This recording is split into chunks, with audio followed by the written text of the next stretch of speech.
Hey, good morning. Yes, it is. It is Thursday, the 8th of January. So, what are we going to talk about today? Well, I thought we'd do a follow up on the parts because there's a lot of throwback here and there on all of the parts out there, okay? There's plus and minuses to all of them. But today's topic is going to be sometimes the cheapest part isn't always the best plan of attack. So hang tight.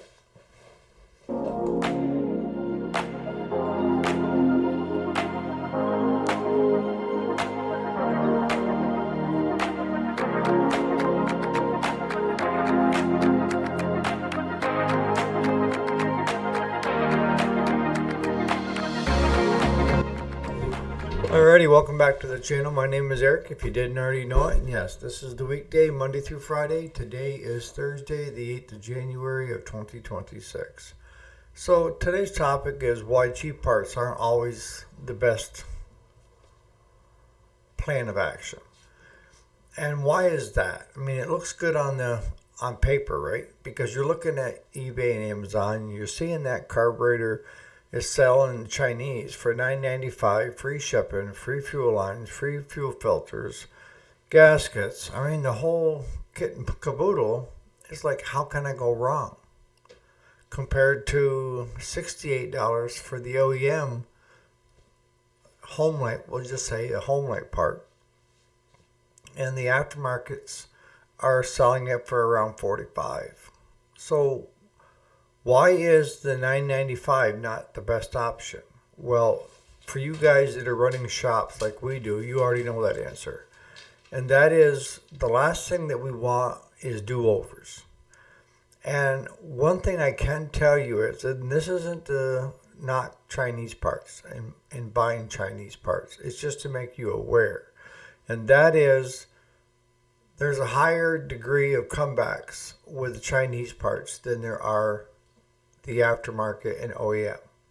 There's a higher degree of comebacks with the aftermarkets compared to the OEMs. And each one of them, if you're a skilled mechanic, you can usually eliminate the comebacks because you spot what the issues are.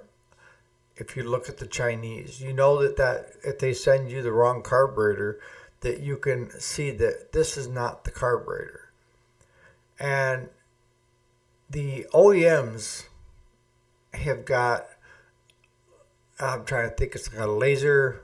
It says what the carburetor is, so you can match it up. The Chinese, no, they don't do that. It's all, there's no lettering on it, so that you can't distinguish one from the other.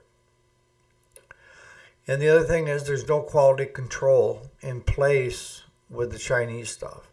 Now, I've been told, and don't hold me to this one, is that a lot of this stuff that the Chinese are peddling are stuff that the OEM and aftermarket companies rejected and sent back because of quality control issues. And they're stuck with it. They either got to melt it down and redo it or peddle it somewhere else to try to recoup the money they got into it.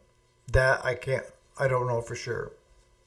I do know my late brother-in-law, he was a chief financial officer for a big wire company, and they did the strapping and stuff for like the new U.S. Navy, where you lock stuff down on the ships so they can't move.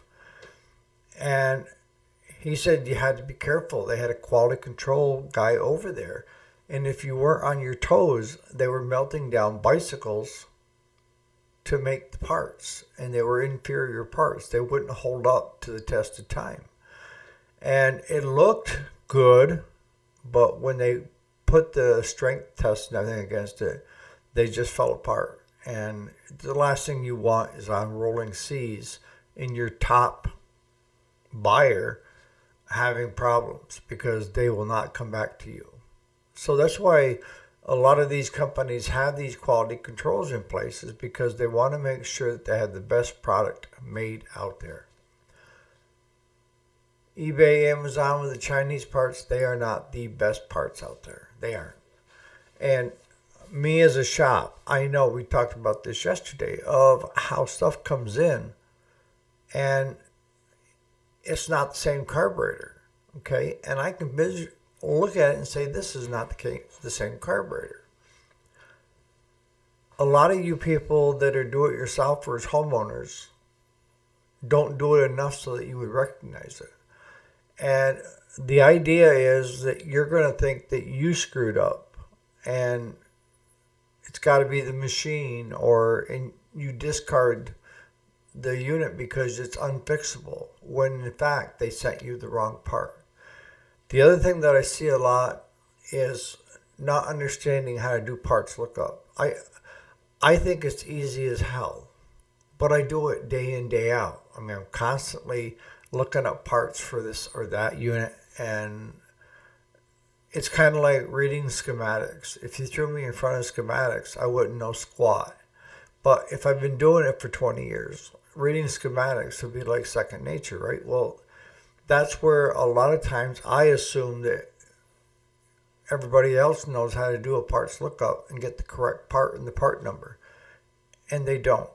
I mean, I know a lot of times on eBay, I'll get questions from potential buyers looking to buy a part, and they want to know if mine will fit their unit. And I'm like, give me the model number, the make, and I'll do the parts lookup, and I can tell you yay or nay. And I'll be honest with you, most times it's nay. It's not the right one that they're looking for. The one they're looking for is discontinued, has been for years, and good luck on that. See, that's the other thing is discontinued parts. So you're trying to keep them older machines running. The parts aren't out there. The biggest thing I can tell you right now is if you're trying to do weekends and nights, or you're just getting into this business of being a mechanic for small engine repair, go with the aftermarkets and the OEMs. It's going to save you a lot of heartache and headaches. If you go with the OEMs, they're probably got the best quality control in place.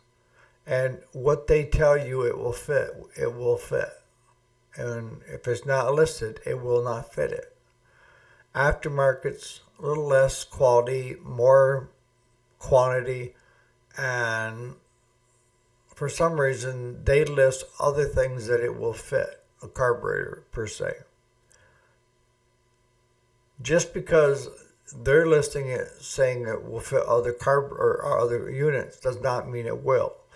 And for me anyways, if it's not listed under the OEM, good chances are there are no other options. This is what it will fit. And then you get down to the Chinese, which they say it'll fit everything, even, snowmobile or what have you, right?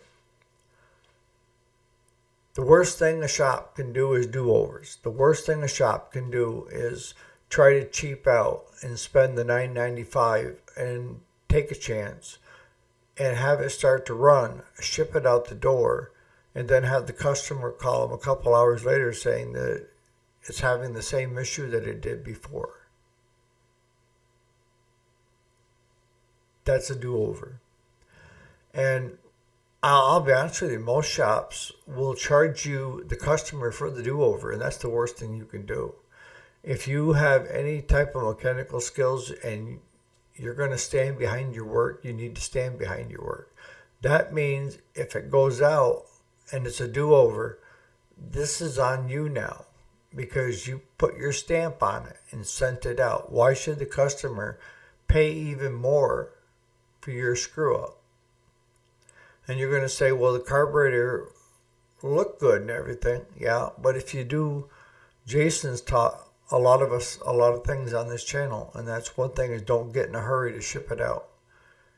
Do a couple cold starts on it over a couple of days to make sure that it's going to run. Let it run for a while.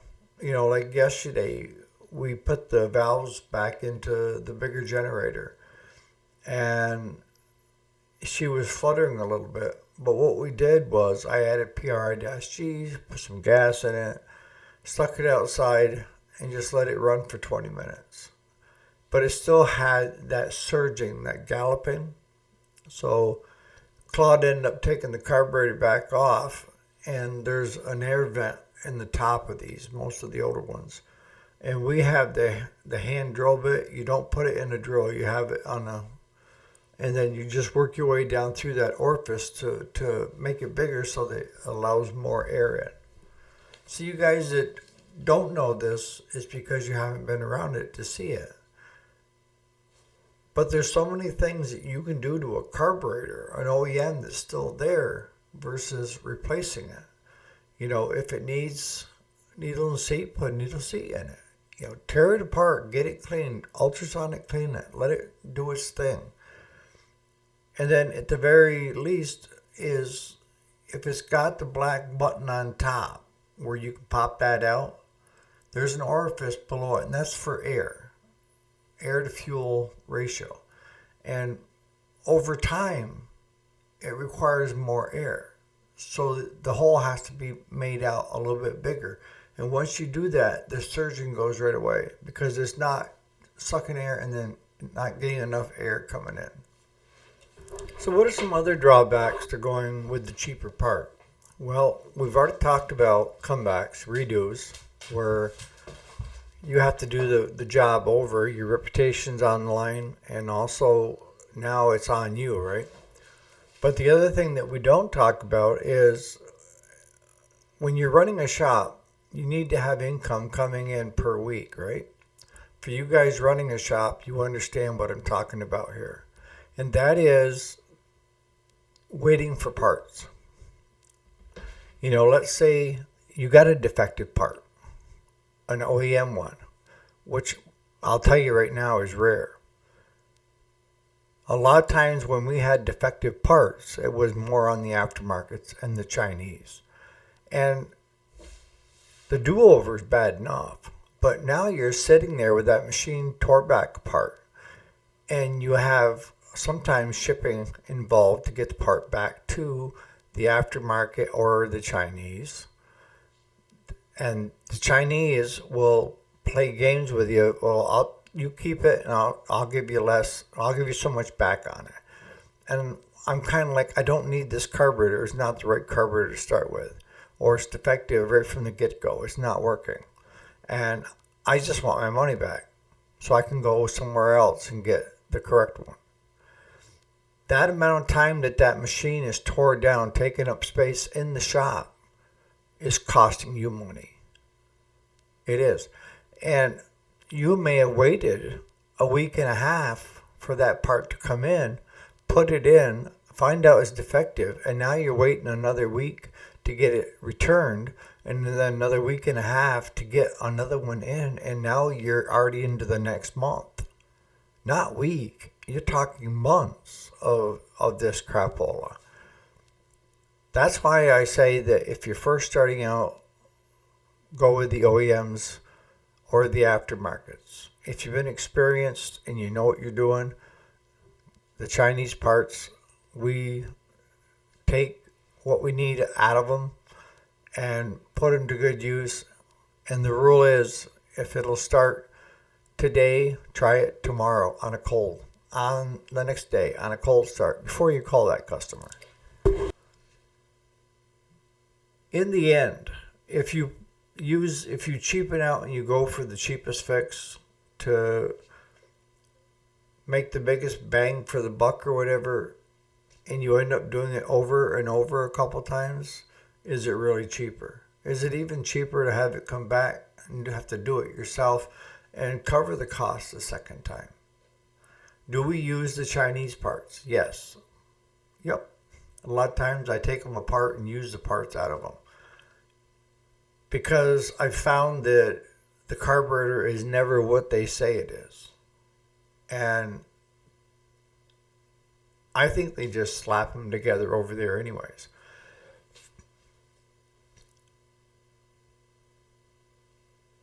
The biggest thing with when I use Chinese parts is I run it through the gauntlet. If it's a chainsaw and I replace the carburetor on it with a Chinese saw, the first thing I do is I head to the woodlot with it and use it. And use it for a day to see how many tanks of fuel you can put through it, so that see if it's going to hold up. Because I don't want it going back to the customer and having them call me back and saying it's not working. Now, We don't want to get that, what's the right word?